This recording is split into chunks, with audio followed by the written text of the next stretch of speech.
Welcome to the deep dive. Our mission here is to take a stack of sources, or in this case, a single incredibly dense text, and just pull out those nuggets of knowledge that help us all get a little better informed. And today's source material is the lyrics of Son of a Son of a Son of a Sailor by Donnie Doom. It's perfect for what we do. Oh, it's a fantastic text because we're not just looking at it as a song.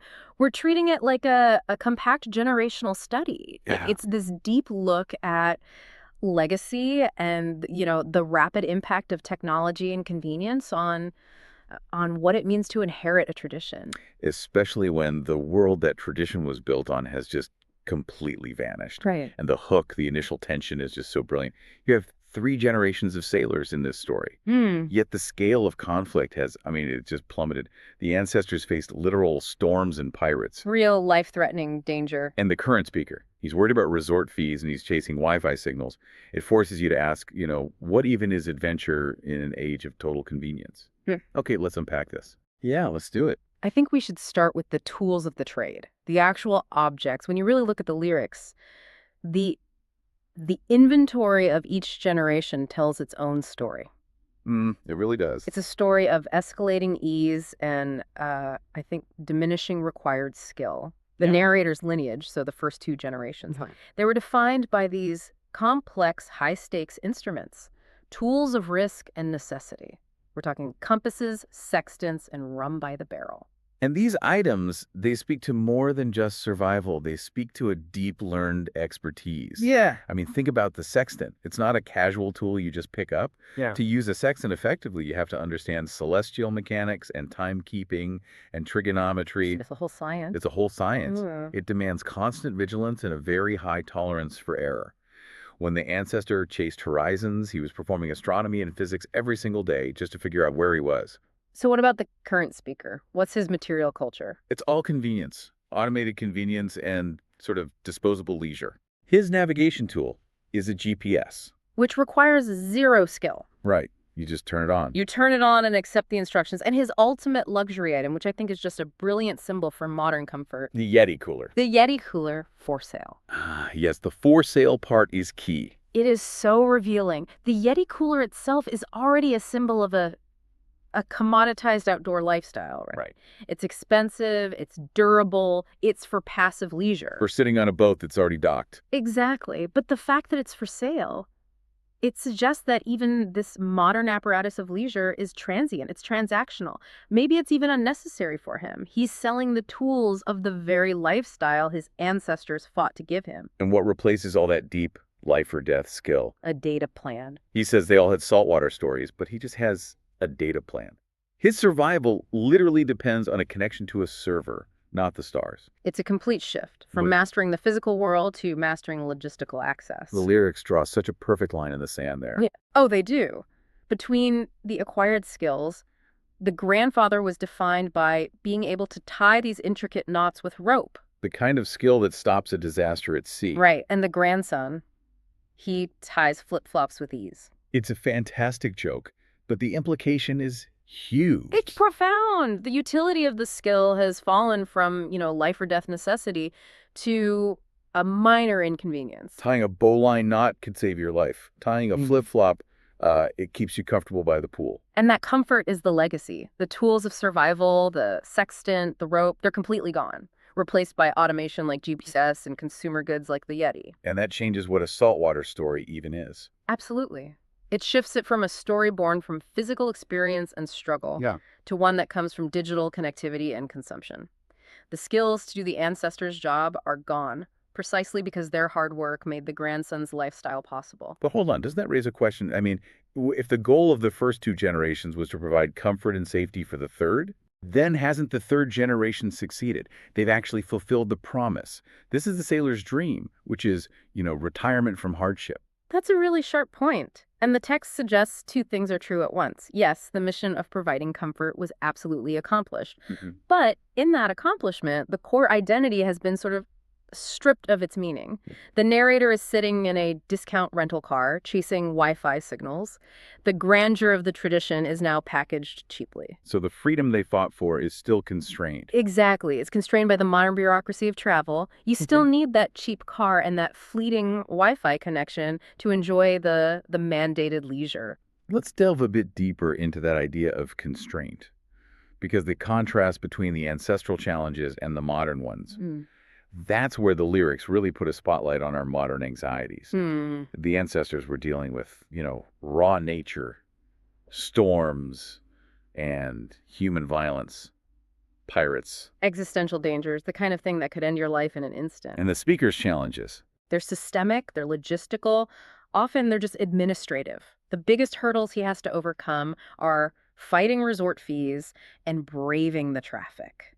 So the shift is from a confrontation with the raw, unpredictable natural world To a frustration with the predictable, manufactured world of commerce. I really want to focus on that resort fee for a second. Fighting a pirate is a physical confrontation. It's about survival. Right. Fighting a resort fee is this frustrating, endless battle against fine print and unexpected costs. It's a battle of bureaucratic navigation, not bravery. It speaks volumes about modern hardship, doesn't it? The anxiety today isn't about a rogue wave capsizing you. Yeah. It's about feeling exploited by a hidden charge on your bill. One demands physical resilience, the other demands, administrative resilience. Yeah. And a lot of patience. You can prepare for a storm. You can't really negotiate a mandatory $30 utility charge on your vacation bill. Exactly. And this changes how tradition gets expressed, too, especially communally. The ancestors, they sang shanties at sunset. Which is a communal participatory act, born out of necessity to keep spirits up. Whereas the speaker, he streams. He streams Buffett on demand. That is the perfect encapsulation of the shift. From active communal creation to passive individual consumption. He's consuming a manufactured nostalgia. Yes. A product that's derived from the romanticized suffering of his own ancestors. He doesn't need a crew to sing. He just needs his data plan to consume the soundtrack of the legacy. And the physical setting just drives it all home. The ancestors are on a rolling deck. In the elements. And the speaker is honoring that lineage from my lounge chair in the shade. Yeah. He even calls himself a poolside regaler. A regaler. A storyteller, but his storytelling environment is the total opposite of the suffering that created the stories in the first place. The sailor's blood is being expressed in a chlorinated, safe, controlled body of water. The hardship that built the entire identity has been completely engineered out of existence. And yet, he is still telling the story. He's the vessel for the narrative, even if he isn't the vessel for the skill or the suffering. And that's the core paradox we have to wrestle with, isn't it? Which brings us to, I think, the third act of the song.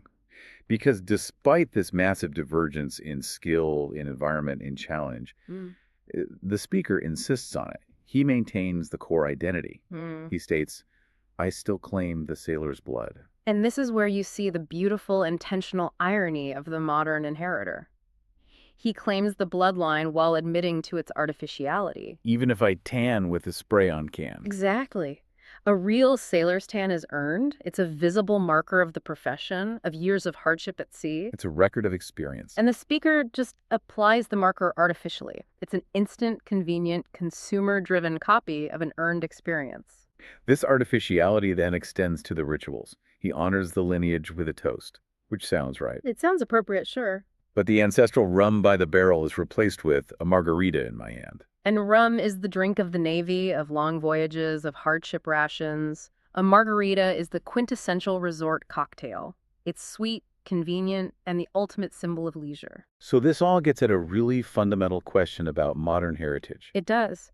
In a world where the genuine action is often impractical, or maybe just gone, how do we maintain heritage? Is it through genuine, difficult, learned action, the sextant, the knots? Or is it maintained just by conscious acknowledgement, by consuming the related cultural artifacts, like the Buffett music and the margarita? Is the memory enough, or does the action have to be there? Well, the lyrics offer a very, very contemporary justification for this. It might be the most important line in the whole song. But hey, I'm nautical enough right now. Yes. That phrase is a masterpiece of self-aware compromise. Nautical enough. It suggests a minimum viable definition of identity. It's setting a very low bar. It's an admission that the standard has been dramatically lowered, but it also justifies the gap. It's saying that just being near the spirit of the thing or just having the blood is sufficient in the modern age. Even if the only environment you're near is the resort pool. Exactly. It's a low bar definition of inherited identity. But is that a genuine inheritance? Or is it just a sophisticated kind of irony? If you only honor the past through easy consumption, are you really connecting to the legacy? Or are you just enjoying the spoils of it? Right. And that's the tension the song lives in, but it does conclude with this idea that the bloodline's still afloat somehow. Somehow. And the strength keeping it afloat isn't skill or hardship. It's just persistent memory. It's the act of claiming the identity. He knows what the legacy is. He's just expressing it through the only lens he has. The lens of retail and relaxation. Which is maybe the only way tradition can survive when its original physical context is just gone. The whole song is a commentary on preservation through convenience. It's a very honest look at how modern life lets us celebrate the idea of hard work and adventure while completely opting out of the reality of it. The hardship is now a story. Told from a lounge chair, not faced on a deck. Hashtag tag outro.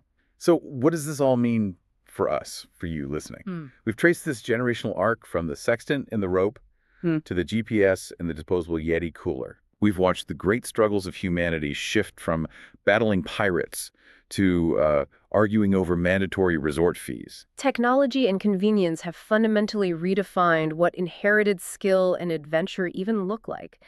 The takeaway for you is really about how modernization redefines integrity. Integrity. That's a good word for The it. physical world that forged the ancestors' identity has been replaced by this systemic, bureaucratic, one-traffic, fees, Wi-Fi. The legacy is no longer about doing what they did. It's about acknowledging what they did, so you don't have to. And as we think about that incredible statement of compromise being nautical enough right now, we have to consider the long-term integrity of any legacy we inherit. And that's the essential provocation we want to leave you with. If tradition shifts from being defined by what you do, the difficulty, the risk, to what you merely claim, the blood, the cultural artifact. Where do we find a genuine connection to history? Right.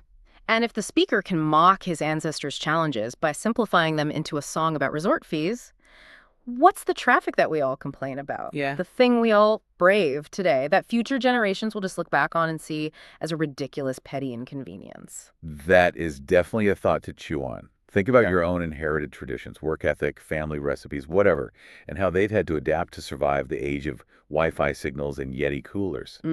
Thanks for diving deep with us. We'll catch you next time.